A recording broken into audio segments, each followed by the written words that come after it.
Now let's get to this issue of Yaqub, because it seemed to be a fascinating point for people to come to. First of all, you're talking about a fictional character, because you have to understand that the person who came to teach the Honorable Elijah Muhammad at that time was just a man. That's all he was. He was a man. And he looked at the situation here of the African American people, and he thought he had to do something in order to rise us up. The lesson there is that be careful what you teach, because it takes on a life of its own. And so much so that many people think that Yaqub was really like a mad scientist. In fact, he was a fictional character, something that was put together to fortify a theology that was introduced by Fard Muhammad, and that he was one who was a black man. They used to call him the big head scientist, not so much the mad scientist. They used to call him the big head scientist, and that he had come up with a process called graftation, that he was going to take the genes in the black man and continue to graft them until they got to their weakest point, and that they in fact become now white man or the devil. This was the story that was given. This actually is borrowed from history. They say that up until the time of Prophet Noah, that there wasn't anything of what you call worshiping other than God, and that to worship other than God, that this in fact is the devil. This is the evil. Okay. Do you understand what I'm saying? This is the doing of evil. If you take the doing of evil as the devil, you take evil, you take the D from doing, and this is the devil. So that this slowly, from the time of Adam alayhi salam, peace be upon him, to the time of Noah, Prophet Noah, peace be upon him, that there was the graftation, or slowly sliding away from, not intentional, trying to do good, until they got to the time of Prophet Noah, peace be upon him, and that they began to worship other than God. We use the name Allah as in Islam, but also Arabic people, whether they are Christians or whether they're Muslim, when they're talking about the Creator, they use the name Allah.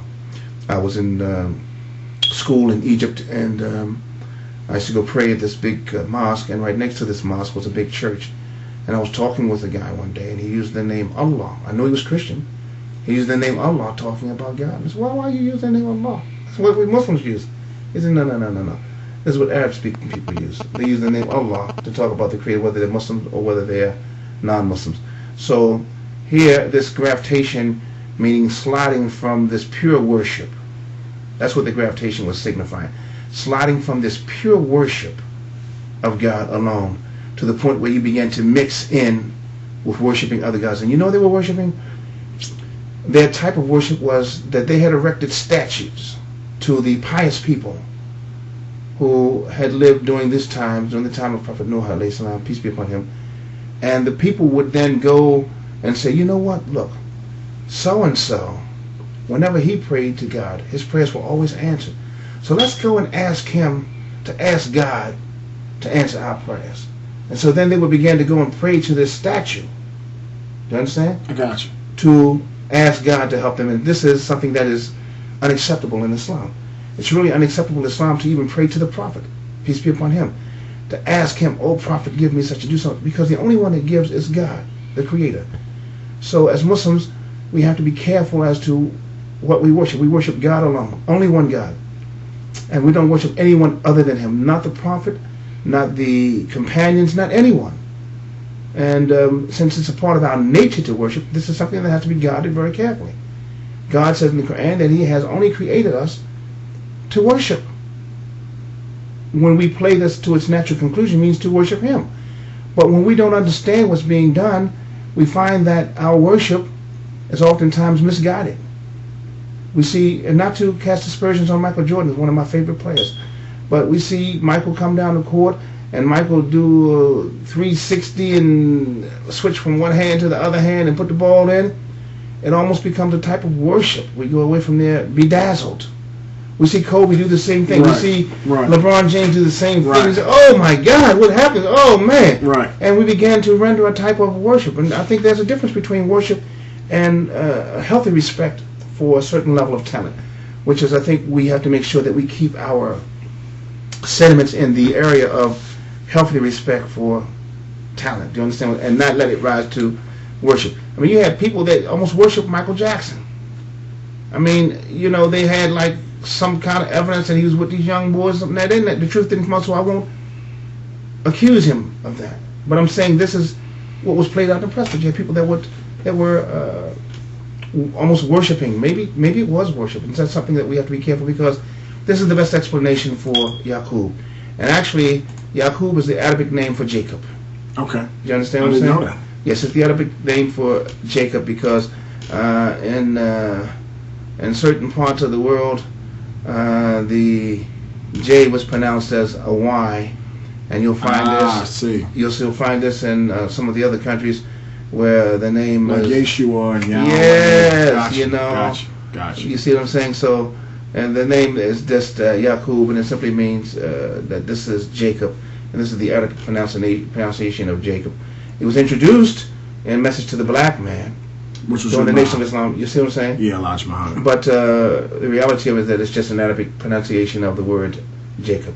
Okay. Do you understand? Now, before we close, I wanted to ask one question, because you are an African American, of course, and you also practice Islam, and you're living in the United States. Yes. How do you feel about President Ahmadinejad in Iran? And is he really the one behind the power in Iran?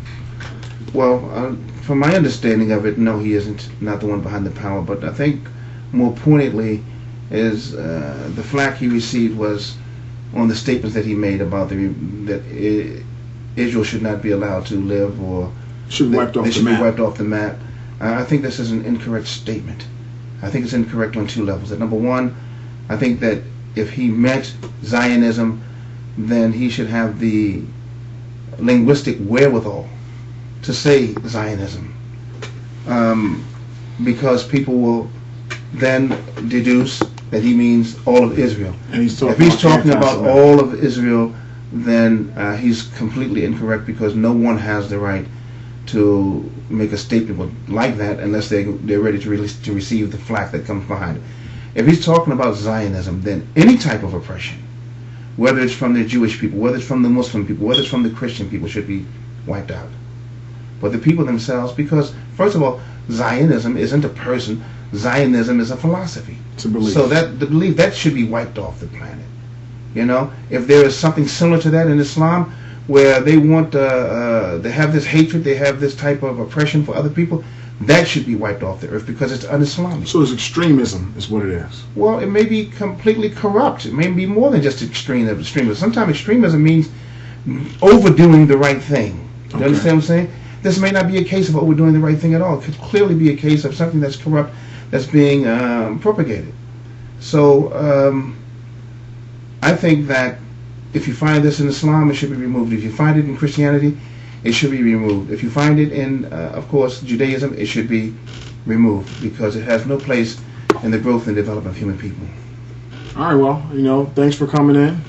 I'm definitely going to make sure we have you back, man. I'll be back. Any topics, man? I'll be back. Before we close out, you want to tell us a little bit about what you're doing? Well, no, I'm going to leave that as a secret, because I don't. When I roll the program out, I would like to have my own type of presentation. I think that as an upstanding and upright individual, which is what I'm trying to be, I don't want to compare it or to associate it with Islam, although it's not bad. I think that as a Muslim, I should be doing something good in the world. And that's what I'm attempting to do. I've taken this program to the different countries up and down the coast of East Africa, and I'm going to be doing pretty much the same thing here in the United States. So we'll save that for another announcement. I'll use this as an opportunity to announce it at that particular time. All right, no problem. I want to make sure it's the proper time for rollout. All right, once again, we were joined in the studio by Mr.